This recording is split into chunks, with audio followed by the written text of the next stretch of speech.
What is up, theology nerds? This is Trip, and you're listening to the Homebrewed Christianity podcast. For over 10 years, which is a year after 9, we've been bringing you audiological ingredients right into your earbuds so that you can brew your own zesty faith. And today on the podcast is my friend, the one and the only Craig Detweiler, with a brand new book called Selfies, where he reflects on the changing nature of the image of God, how it looks different through different mediums, different technologies, how these technologies have been used to think and reflect about what it means to be human, bearing God's own image. And it's an exciting, fun conversation. Not only that, since the last time Craig Detweiler was on the podcast, he left Pepperdine behind. He left the beautiful, sunny SoCal excitement and moved up to Seattle, where he is now the president of the Seattle School of Theology and Psychology. So check that out. Now, before we hop in to the episode today, I want to give everyone a little heads up. A little teaser of all the exciting stuff that's going on right now at Homebrewed Christianity. Number one, brand new book is out, Homebrewed Christianity, the Guide to the Old Testament, Israel's in-your-face holy God. Rolf Jacobson from Luther Theological Seminary wrote this book. Has a lot of exciting and zesty jokes all up in it. I know, because moi likes writing jokes. And you not only get a survey of the Hebrew Scriptures, the different theological themes and such to wrestle with them, but this book comes well endorsed. Not just Walter Brueggemann and Katie Bowler endorsed it and that kind of stuff, but I'm talking about out of retirement, the man, the myth, the Old Testament legend who inspired a best-selling book on prayer that perverts the very basic idea of prayer, Jabez himself. That's right, Jabez, the guy that the book, The Prayer of Jabez, was, I guess, technically based on. He endorsed this book. He says, I'm really praying that this will be a bestseller. Whoa! Jabez says that. It's written on the back of the book. It must be true. Now, hop on it. Jabez. You don't want to miss out on what Jabez... He's talking about expanding boundaries and borders and stuff. Yeah. Anyway, a lot of exciting stuff coming up on Homebrewed Christianity. Right now, in the middle of Cosmic Campfire, which you can still join. Go to cosmiccampfire.party.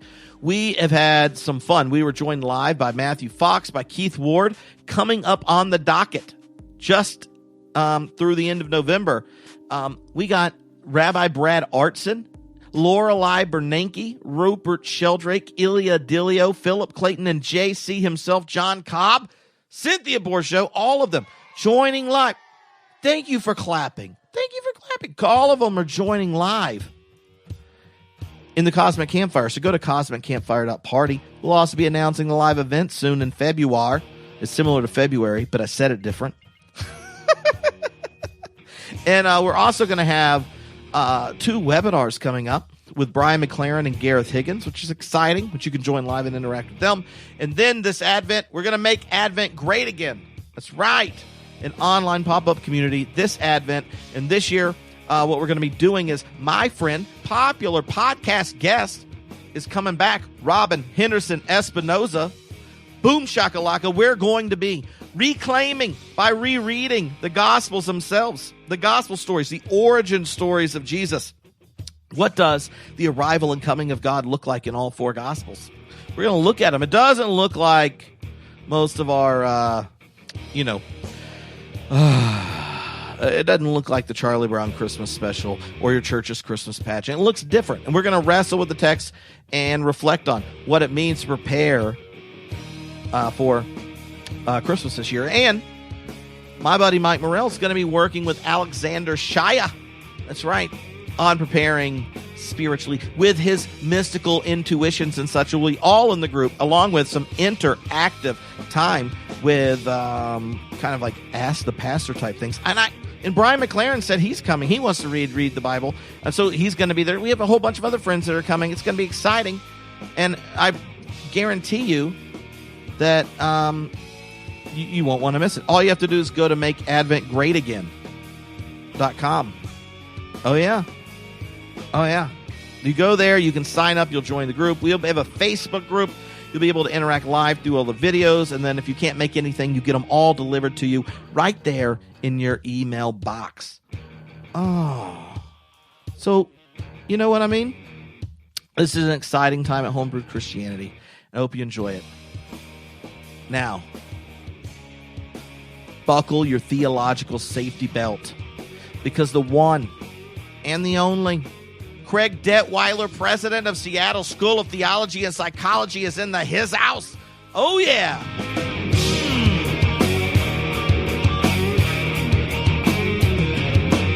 Hello, Homebrewed Christianity listeners. This is Trip, and my friend Craig Detweiler just exploded. He became president of the Seattle School, which surprisingly is located in Seattle, Washington.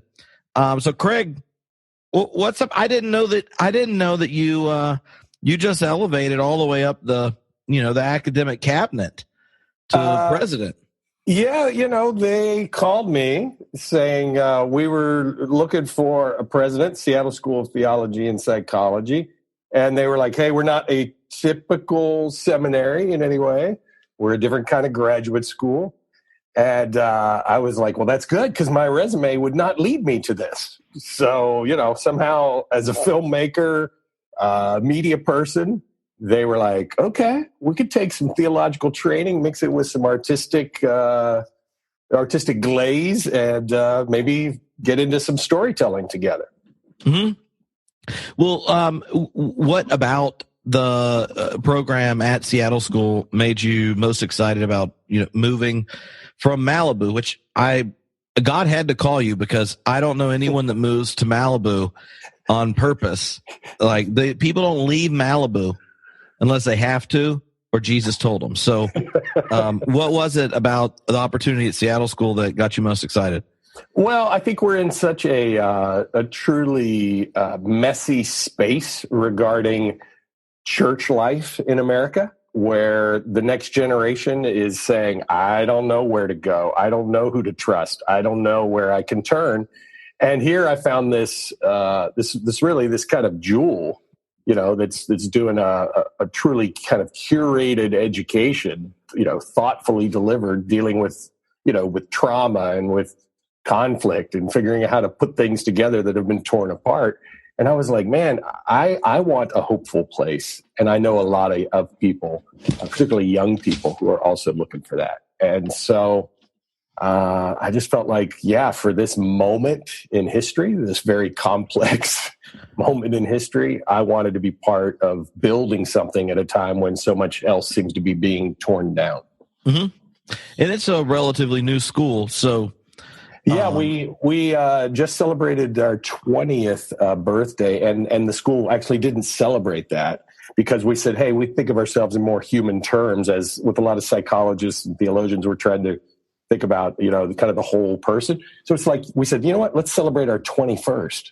So we're really now just becoming legal and, just now getting into another age and stage. So now it's old enough to have a live podcast. That's what you're saying. Or to do something homebrewed, at age 21, we can do that. So when did the idea for Selfies start, which is Craig's new book, which after you enjoy this and you're like, I want to read this, it's called Selfies, Searching for the Image of God in a Digital Age. When did this book idea kind of crystallize and demand your fingers hit the clickers? Well, I had written a book called iGods that focused on the biggest companies that are kind of dominating our lives, right? So Amazon, Google, Facebook, and Apple. And I found a lot of resonance with that. People were really ready to talk about this. I think we haven't really developed a sophisticated theology of technology. And so people were asking for more. And particularly even with my own kids, who are really not heavy Facebook users, there's much more Instagram and Snapchat. Mm-hmm. So I was like, how do I get my head around Instagram and Snapchat and selfies and putting yourself out there and telling your story at all times? And so this is, in a sense, is a sequel to iGods. aimed at trying to help us become a little more sophisticated in how we think about our self-imaging and to put ourselves into the long history of self-imaging and realize this isn't something new. The ability to broadcast it, right, to self-facing cameras, that's new, but the ability to put it out there, that's never been this easily accessible before. Mm-hmm. Well, one of the things I really liked about it is that if I was just sticking it in theological genres, you would stick it in anthropology, right? Like in one sense, it's a theological anthropology, but so often contemporary anthropologies are determined by our scientific awareness of the self and things like that. So regardless of how you develop it constructively, it's not intimately connected to your own experience of being human, right? Like, okay, sometimes when I sit there and go, I want a cheeseburger again, I realize that I evolved out like the desire for fats and cheese and things like that are an evolutionary thing. It's not that Jesus wants me just to consume large amounts of calories. Like you can get those type of things, but most of the time, the disciplines engaged in when you're doing anthropology are not ones the normal human thinks about during the day. And what you did is use a lot of the similar insights and dialogue partners, but set it the Christian tradition as dialoguing with us and our own self-imaging. So, like, when was it that the locus point, or when was it you realized you're doing theological anthropology with that activity of self-imaging?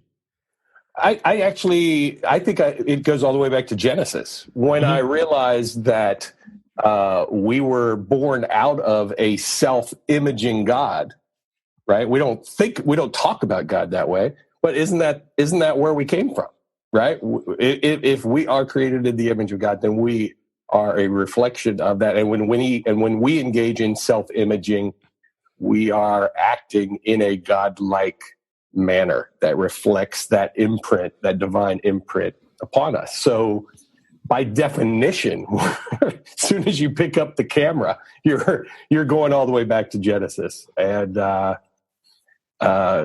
it may seem strange, right, to sort of think about selfies as a potentially holy activity, but I think there's basically at least several thousand years of argument for that.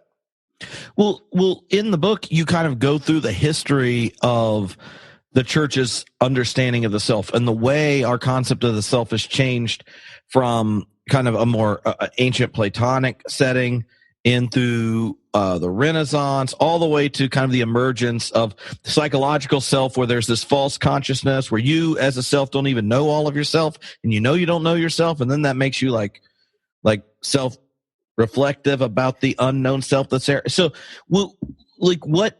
How would you characterize the biggest shifts in the definition of the self in the history of the West? Well, I think the power to see ourselves or define ourselves or to portray ourselves was really only reserved for the rich. Mm-hmm. It was really only reserved for those who could hire a court painter. It was reserved for royalty, who said, "Yeah, I'd like a sculpture, please." You know, it's like the average person couldn't do that. But if you go all the way back to, say, the funerary type of portraits that you see in Egypt, you go back to the mummies, right? We've always been interested in trying to preserve our image, to leave our imprint here on Earth. It was just never affordable. And literally the paintbrush, right, was not in everybody's hands. Only a few people could afford to hire a court painter. Well, it's weird to me that now, in this moment, when everybody can self-image, we start saying that that's a selfish activity, right? But if everybody had a paintbrush 500 years ago, I think everybody would have been making self-portraits. In fact, the few, say, women artists who had court training and formal painting painted some amazing self-portraits, but there's only a handful of them, really, compared to the full scope of, like, men painting great images of men, throughout history. And we don't say that those men are selfish. We don't say Rembrandt sure seemed self-obsessed. We say, wow, what a thoughtful artist, right? So deep, so reflective. And my call is to sort of call this next generation in their self-imaging towards taking themselves artists who have a digital paintbrush in their hand. Well, I mean, I really feel like the Kim Kardashian could have gave Van Gogh some help on just how to smile, how to hold the thing. Angle. Like, it's very emo pictures, chin down. Got to get the chin. Yeah. So, well, can you describe then, like, how did you come to see the selfie as an opportunity to engage the sacred? I think it was only in going back, looking at Scripture, thinking about us as being, in a sense, the apple of God's eye, and realizing that so much of the denigration of each other happens around selfies, right? So we all have very negative feelings about selfies. You ask the average person and they're like, I hate selfies. And if you go see somebody on vacation and they're holding up a selfie stick, at the Grand Canyon, you want to snap that stick right over your knee and say, turn around, what are you doing? So I think it was rooted in our conflicted feelings about the selfie, how we immediately judge people who are putting themselves out there as selfish. And I wanted to at least maybe push the pause button and say, let's study what's going on here a little harder and think a little more about what that self-imaging means. What is it that they're asking for? What is it that they're expressing?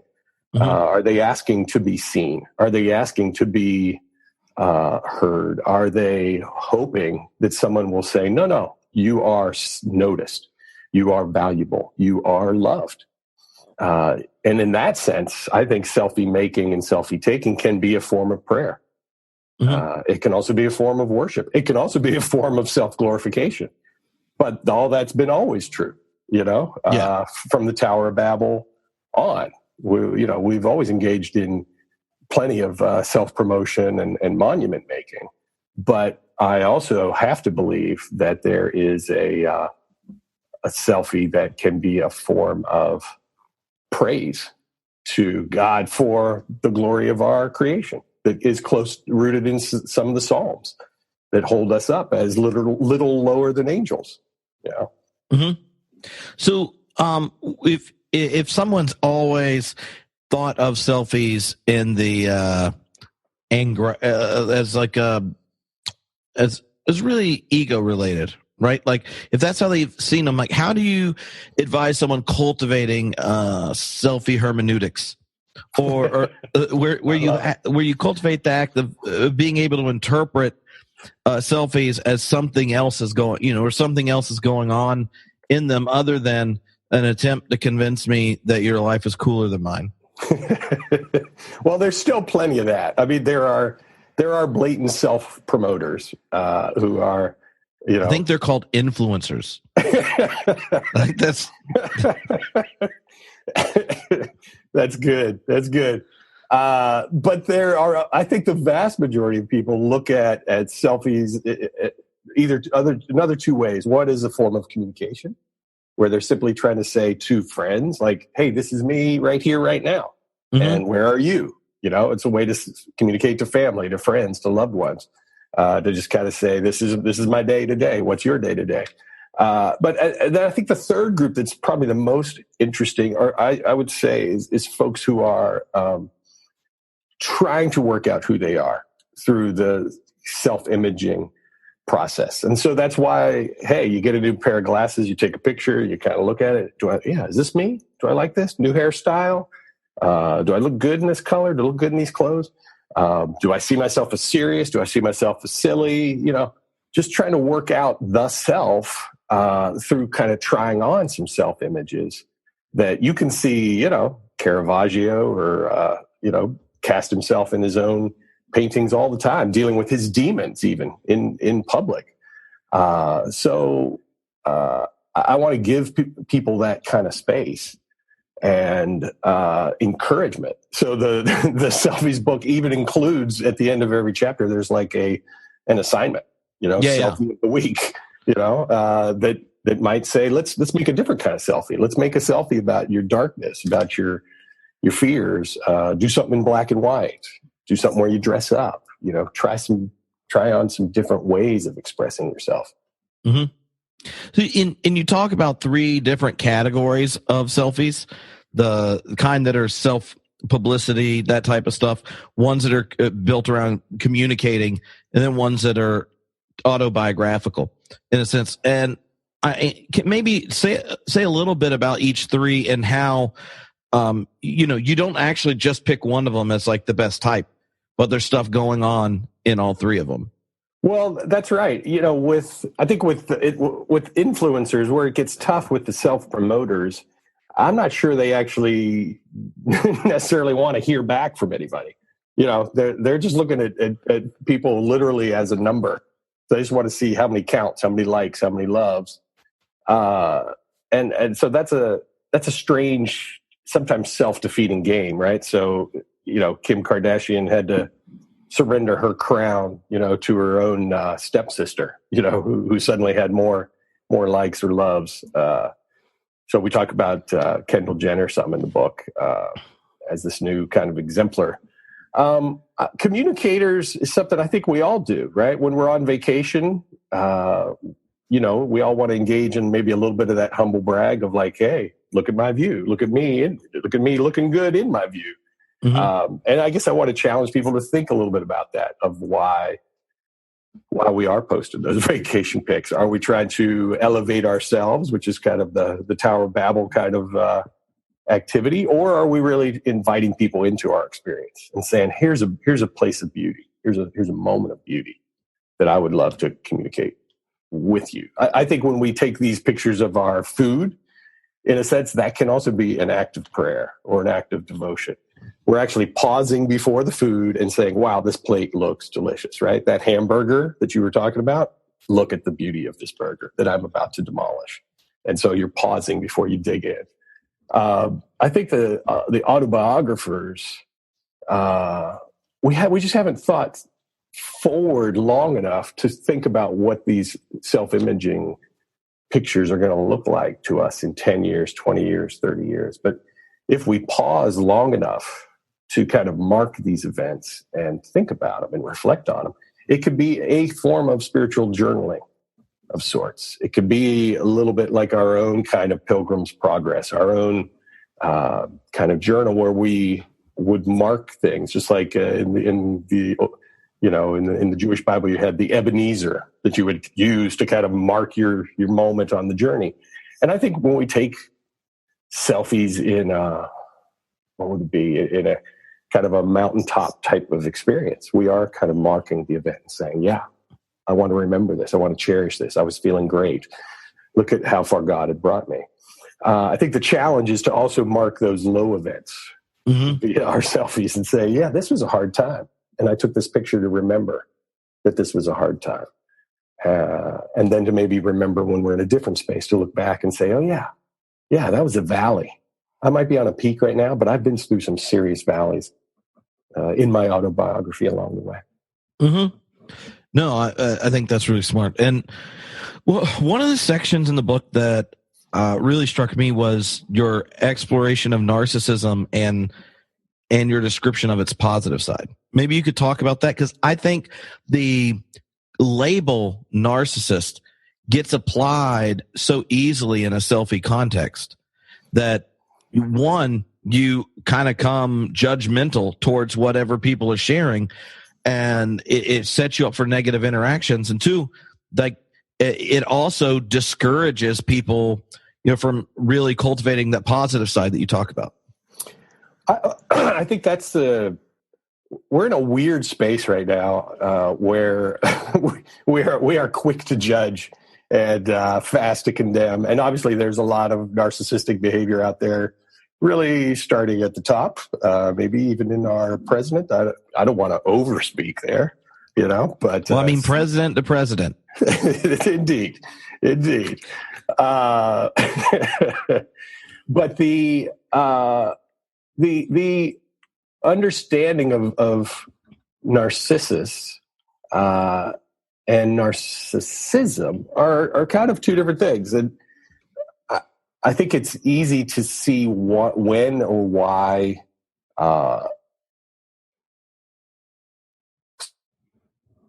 maybe trying to prop themselves up, but we often don't look behind where's that need coming from. What is at the root of that? And so many narcissistic behaviors are actually rooted in self-doubt rather than self-confidence, even though it comes out as self-confidence. Positive narcissism, which seems like a strange concept, but it's actually rooted in the psychology. If you go back to the early days, there's books, scholars, psychologists who've actually looked into this. I mean, we would call that self-esteem, which we naturally wouldn't say is a bad thing. And I understand in a movie like The Incredibles, they might say, oh, everybody gets a trophy and we've overdone it in terms of self-esteem.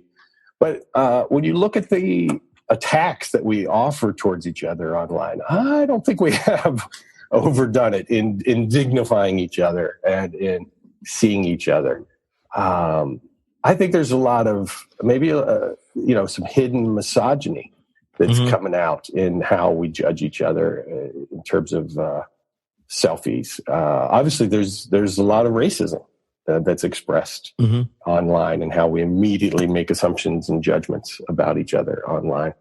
And so I want to get to the positive side. It's interesting. The Italians have two different words related to esteem and narcissism. And so they're able to distinguish between the two. We don't. We sort of only have the negative side rather than the positive side. So the book is written to, I guess, affirm the beauty of people that we can actually see online in each other's faces.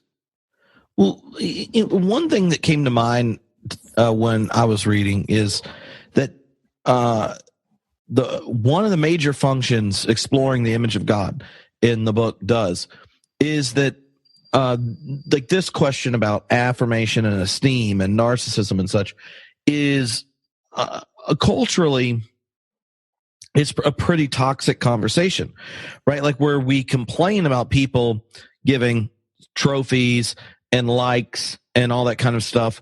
And yet our culture and the experience even of adolescents growing up in our congregations and in our homes is one where they're missing quite often that basic affirmation that comes with bearing the image of the infinite God of love. And when you have yet to internalize that deep affirmation that Paul Tillich talks about accepting the fact you're accepted, that you are a bearer of value that you did not give yourself and you cannot erase, then any form of critique, like on your paper as a professor, when we grade papers, you can usually tell how the sense of self of a student, because critique, if your value isn't up for grabs, is an opportunity to grow and learn. Critique, when you don't know if that's really true about you, that the most true thing is you're made in the image of God, then just critique by a coach or a mentor or a professor is a reminder of the deficit where that basic affirmation of humanity that Christians talk about when we talk about the image of God is missing. And why I thought of it is really the different exercises that you give and the stories you tell. In particular, the chapter where you talk about looking at pictures from people in your past and your family reminded me of this project we did when I was teaching confirmation in LA 6 or so years ago, where I asked the students to post. We were doing Instagram stuff during confirmation, pictures of their family members, but when they see themselves and their family members. Right. So like which picture of your parents you're going to pick, great grandparents and cousins and all that kind of stuff. Yeah. And what it opened up is these conversations where different parts, there are always members of your family that leave space from that basic affirmation that God gives. And then you hear these stories of pain where what do they really believe is true once you start unpacking what pictures they picked is that one time my dad said, this isn't good enough. They heard that to be what dad has said about them and things. So I don't even know where I was going with that, but that was what came up in the thing, that the image of God is not just a call for self-expression. It's also the recognition of God's self-investment in us. And, Beautiful. And that makes critique, reflection, and correction not threats to our selfhood and not threats to our being and value, but opportunities that are not experienced that way without the basic affirmation. Well, I appreciate you bringing up the youth group experience that you had there. This book very much to me is written as to cross a generational divide. You know, a previous generation that did not have a self-facing camera maybe doesn't even understand, like, what is all this about? I don't get it. Why are people doing this? Why do they have to take a picture of themselves all the time? Well, they didn't have that issue. They didn't have that possibility. We had very few self-portraits because you were just guessing, right? You didn't know whether I'm going to hit it or not. I can't see it right away.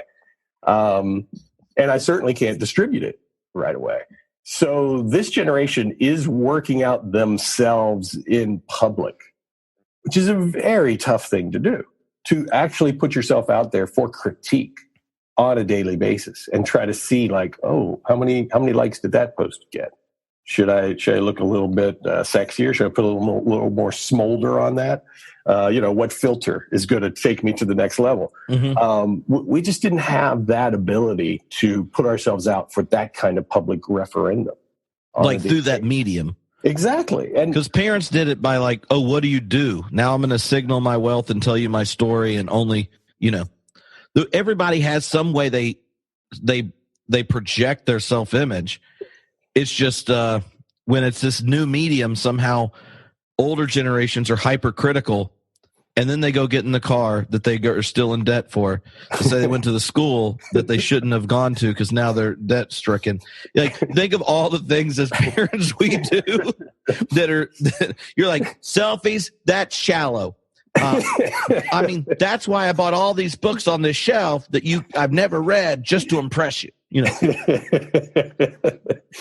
Well, I think there's the challenge, right? Is to not turn what I would see as an opportunity for engagement, an opportunity to say to the next generation, like, what's going on in that photo? What were you thinking about? Why'd you take that picture? That looked like you looked really happy in that picture. What was going on in your head that day? All of those opportunities for dialogue, and I mean deep dialogue, mm-hmm. are there. I mean, if you want to get involved in a teenager's life, you just ask them about their Instagram or their Snapchat accounts, and find out how intensely the intensity of what those relationships and those expressions and those means are. In fact, try to take them away, and you'll really know how precious those mediums are. I think what I try to do with the book is also even help parents understand what I would call the differences. That the Insta pressure that comes from Instagram, I think, is tough because it's such an idealized form of communication where you're always trying to post the perfect picture. So I don't blame kids, students, etc., who ran towards Snapchat as a way to let their hair down and to say, I can be stupid and silly, and these pictures aren't going to last forever, and they're not going to follow me around. That actually seems like a healthy alternative to the perfection that Instagram kind of leans towards. So I don't look at Snapchat as a bad thing. I look at it as almost like a healthy outlet for teenagers who have too much pressure on them to perform in their everyday life. Mm-hmm. So, how has thinking about this impacted the advice you give to parents and students and even seminary students who are on the verge or newly becoming parents? Like, how does the question around the selfie help shape us thinking more just theologically in general about the way different mediums impact us, change our self kind of assessment and things? Yeah, I guess I want parents, adults, et cetera, to just realize that the online world, and particularly these are opportunities to interact with your children, young people, et cetera, actually on a much deeper level than you might have. So when you're dismissing this, you're actually stepping away from kind of their deepest longings and most heartfelt means of expression and seeking of affirmation. So I, in a sense, feel like people are searching for God via these vehicles, which is why there's so much intensity and purposefulness attached to it. So rather than saying, well, I don't know anything about that, or I think it's all a bad thing, or it's all selfish, I want to change that narrative and say that your kids are actually engaging in an activity that has roots in the Bible and that humans have engaged with since the moment that they could make paintings in a cave. This is what we've been doing. And so why don't you get involved? And why don't you invite your students to be the experts in this situation and to teach you about what you might be missing through this process, and then bring your own wisdom to it and say, well, I'm not sure you should be imaging yourself that way. Or if you are imaging yourself that way, what is actually going on? What is it that you're actually looking for? And maybe as a parent, how do I give you more of that sense of your worth in God rather than you having to seek it on the internet? Mm-hmm. In one of the things I was wondering is how you see the medium of the selfie in contrast to a lot more collaborative visual efforts like film or something like that, where what you're seeing when you see the image depicted is not the product of a moment or just an individual, but like a series of pictures and a collaborative experience. Like, how does that change the way you read and interpret what's there? Yeah, it's a lot of people there's a chapter in the book on literature, and I think people might say, like, what does literature, have to do with selfies? But I'm trying to look at this process as autobiographies and some of the best literature, right, being spiritual autobiographies, going back to Augustine's Confessions and, up to, the wonder of what Anne Lamott writes today, spiritual reflections. So I want people to see themselves in that way. I also want us to be better visual learners, to look at, masterpieces throughout history and look at the lighting and look at the color and look at the use of portraiture. And so therefore to become better at self-expressioning through images. So I am trying to create, a deeper aesthetic overall, but I like the fact that you're maybe saying, hey, if it just is all about individual self-expression, haven't we missed something?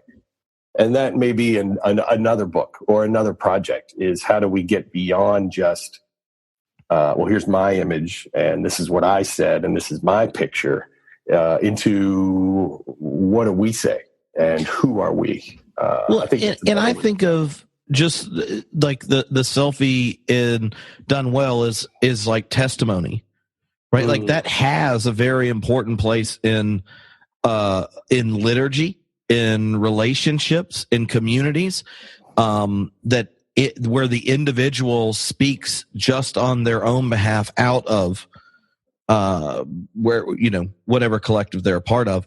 And when in communities done well are ones that give people permission to do that and teach them how to do so in more beautiful ways, right? Where when you tell us about yourself, it's in the context of more beauty and grace and things. One of the differences to me about something like film that I know years ago we've talked about on the podcast is that film is such an engrossing medium, right? And the series of images and sounds and all that kind of thing turns into this shared experience of I mean, it's why I like going to the theater more than watching screeners on my own in my room kind of thing. You have the shared experience of a story that pulls you in and that type of thing. And why I say that is because now even that experience has kind of been transposed to the individual with their sitting on their laptop or their iPad or whatever, and they're binge watching what used to be this more communitarian experience. And I wonder if there's some ideas and things you have around this, the isolated receptivity of a selfie and this now moving towards even isolated viewing of these grand narratives put together by a collective. Yeah. Well, there's no doubt that loneliness and isolation is on the rise. Anybody who's worked on a college campus over the last decade has just seen the numbers of students coming to the counseling office and expressing, isolation, loneliness. I feel cut off. You go to many college campuses and you'll have these, rooms, like there's 4 rooms that might share a common space. And what you'll find is 4 people behind their doors on their computer, looking and seeing what everybody else is doing and saying, gosh, why am I not there? And I feel, fear of missing out. So I don't think it has enhanced our communal life necessarily to have individualized our experiences and our expressions. That'd be a different book. I think that book is still being written.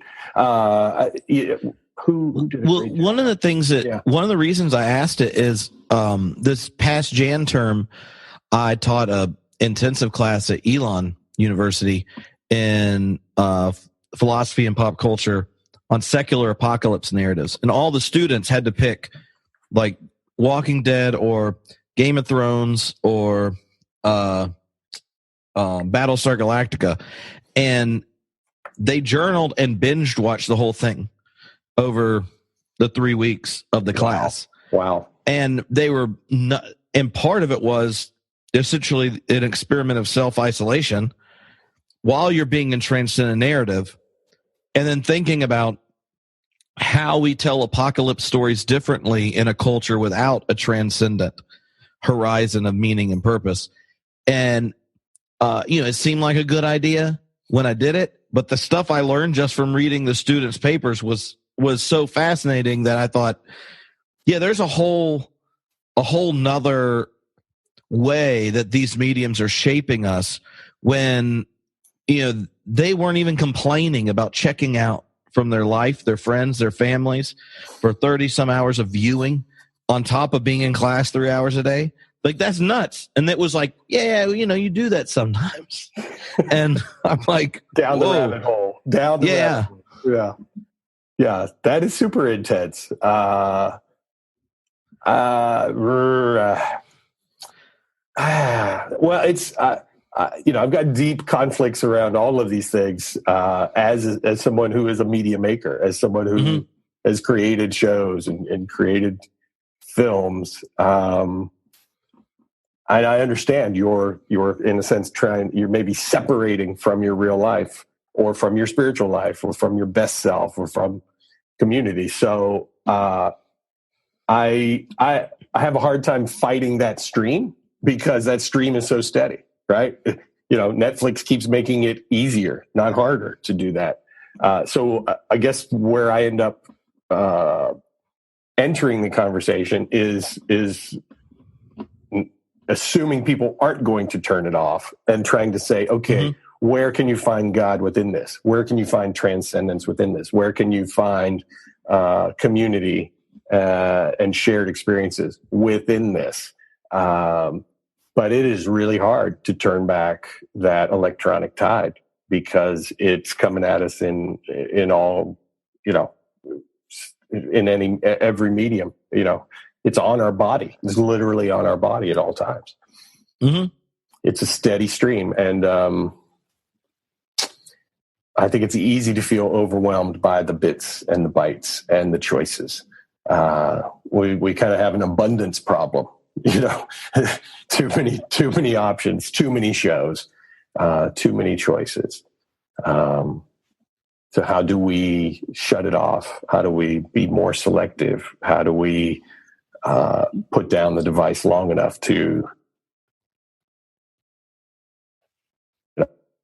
play some ball, go bowling with friends, do anything group related rather than individually and isolated? It's a great question. Mm-hmm. So when in the past year, what have been the stories in whatever way, whatever medium they were shared, you think are ones worth reflecting about, asking questions about what it means to be human, what it means to be a self? Like, what were the narratives you've experienced that if you were teaching a class next semester about anthropology in some way and technology, on top of everyone going and buying your book, of course, and telling their friends about it?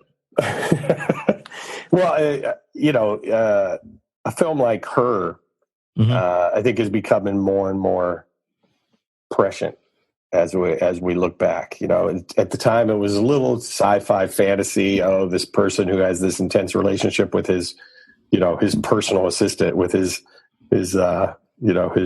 OS that organizes his life, and yet here we are, just a few years later, Amazon's in the house, Google's in the house. We're now talking out loud, speaking into the air, asking for stuff, and getting it delivered automatically. So I think films that are helping us wrestle with this. There's films that I think have not been helpful, like Ghost in the Shell. It's probably this new version was maybe not so helpful.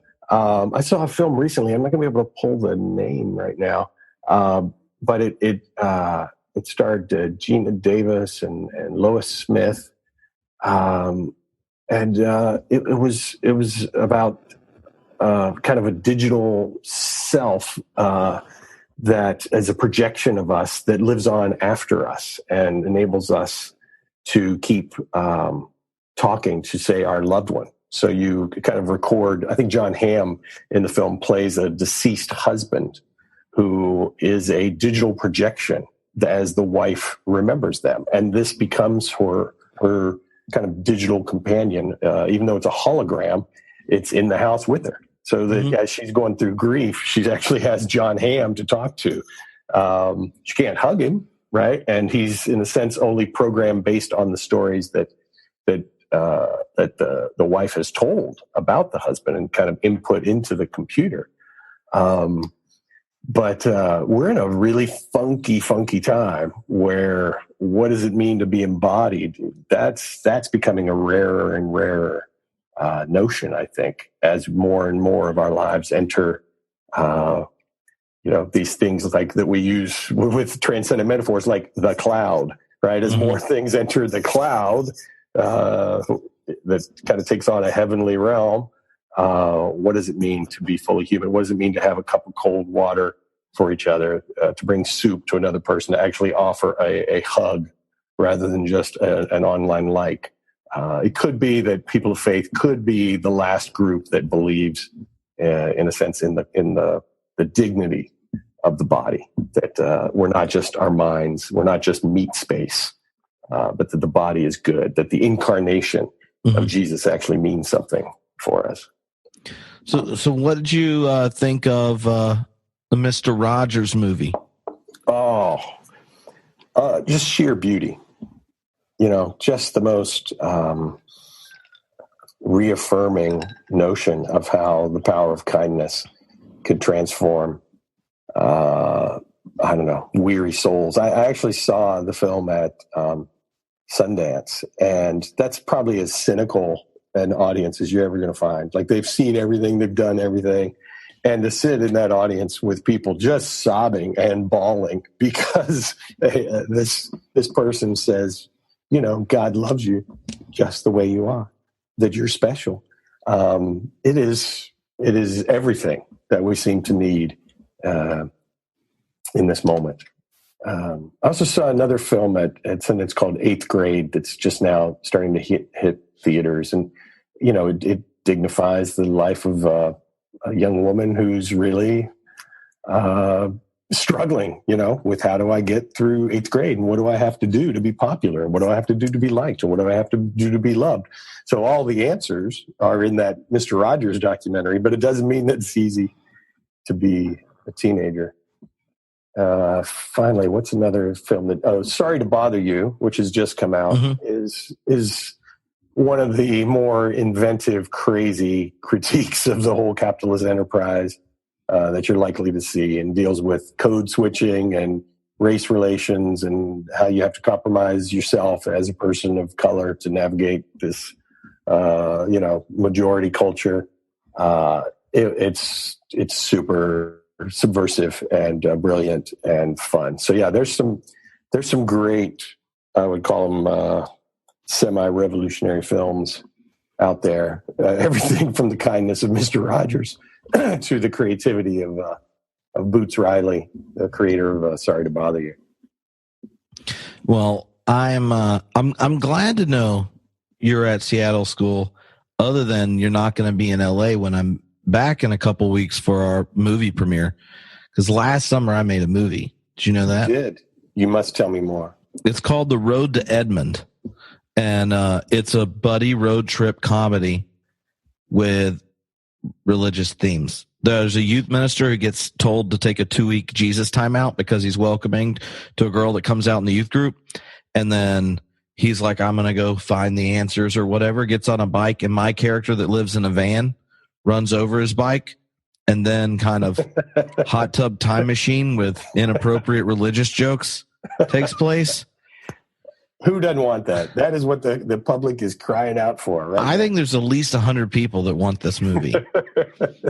And they might be listening to this podcast right now. If people that listen to my podcast don't even like the movie, we're in trouble. I hear you. Let's get to Edmond. Let's get on that road. So, I mean, I know it's you helping these things all the time, but the first time, if you're used to public speaking or even theater where you're in charge of yourself when you're doing it, there's never been anything as creepy as the first time I watched 100 people watch my movie. Like, it was more awkward than my dissertation defense. Because I'm arrogant enough to be like, I'm going to pass. This is good. If they don't like it and like my answers, it's probably their fault. But when it goes to a film, you can be one of the main characters. You could have helped write the whole thing, and you're still trusting a whole other group of people to turn it into something. And everybody that's worked on it knows the whole story, so you don't really know how it's going to land and stuff. It's creepier than preaching to 3,000 people. It was one of the biggest learning experiences to realize just how scary. Like, I feel bad for every time I've complained about a film and contributed to it flopping. Like, I'm sure there's a way they could have edited it so it's even worse. And I got done going, whoa, I can't believe people do that all the time. It is a scary act of faith to put yourself out there, to put your story in other people's hands as co-creators, co-collaborators. And then even more, once you put it out there to the public, it's no longer yours. It now becomes theirs. And you don't even know what kind of strange critiques you're going to get. I still remember, we made this film called Extreme Days that came out 2 weeks after 9/11, which was exactly the moment when people wanted a crazy road trip comedy about extreme sports, right? That's the best time to do it. Yeah, that was perfect timing. They were going to movie theaters right after 9/11. But I remember one of the critiques that was that there was too much upper male nudity in the film, which I didn't even realize was really a category. We sent a press release for our film when we were doing the 2 screenings, and one of the Christian news services, which I have to admit, this is kind of funny. We wrote it very evangelicalese, like we're just trying to get the word of the Lord out because there are lots of people wrestling with questions around sexuality and salvation and Jesus. Like, it's pretty funny. But we get this, they go watch the trailer and they're like, we really can't send this out and we're going to refund your money, because it was a religious news service of some sort. And very naive email response like, well, you know, there's culture's full of people that think that there's no God and that the church is just judging. We're trying to connect with them to win them for the Lord. We'd really love input because we just have a evangelistic heart. And their response was, there is a grotesque volume of upper body male nudity. There it is. The use of narcotics. And there's one F-bomb, but it's super funny. Right. And in the upper male body is me bathing in a river. Well, that's extreme. That's extreme. I know. I'm just like, I know there's a niche market for large hairy men, but most people, when they see the scene and I'm bathing in a freezing cold river and I jump in it to rinse the soap off and get up and a dove lands on my head, are hopefully going to get Jesus's baptism reference. I'm not trying to lead people to stumble, you know? I've been working on, as a film professor, I've been trying to help audiences be more sophisticated in their viewing. And I'm glad you're giving them another test. I just felt like I should get a little tattoo that just says R right on my chest. So every time I take my shirt off from now on, people are like, what's that about? I was like, yeah. When this shirt comes off, things get mature. They get restricted. Isn't that funny? Out of all the things in the movie, like they don't mention the humor that is, if I was a conservative Christian, my character is very antagonistic. And so he has jokes about every doctrine as possible. That none of that, it was just like upper male nudity, man. It's a problem that needs to be solved. There's bound to be some film historian that says, well, back in the 70s, the Catholics had a list of all the things that went wrong in film, and they had a checkbox, and one of them said upper male nudity. So I feel like that was not a selfie challenge that was in the book. There's no grotesque upper male nudity selfie challenge. I'll leave that to each individual youth group's discernment. Okay. Yeah. I guess. I mean, well, that's what the second edition's for. You're like, I got the postscript. New and improved. So, are you going to have a film festival at Seattle School? The answer is probably. Yeah. I mean, I hope so. Yeah. In my head, the fantasy of you as a seminary president is that there's like the coolest faith and film festival on the planet at the school.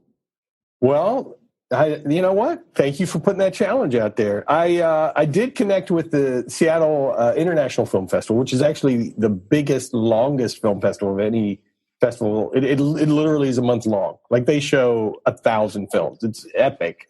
So I connected with those folks already, and I'm going to do a class for them this fall on psychology and cinema, just kind of a 3-night thing that culminates on Halloween night with Donnie Darko and the Babadook.